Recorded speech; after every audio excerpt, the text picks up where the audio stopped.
Hello guys, i-flex ko lang sa inyo yung storage room namin guys. Namili kasi kami ng mga sibuyas. Tingnan nyo guys. Tapos harina at saka bigas, diba? Then inayos ko na rin yung storage room namin guys. Ito lang muna ang stocks namin ngayon guys kasi nga wala pang sahod. Hindi pa sila bumibili. Pag may sahod na, tsaka na sila bumibili ng maraming stocks. O, diba? Tingnan nyo yung ref namin guys.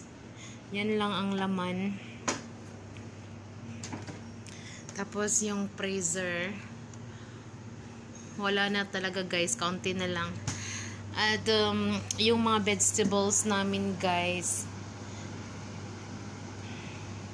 Gulay.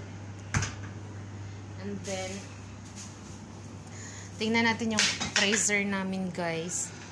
Ito marami kaming mga chicken breast na stocks. Yan. At saka manok guys. O diba? Puro lang talaga manok guys. Manok. And then ito lang guys yung store namin. Thanks for watching guys.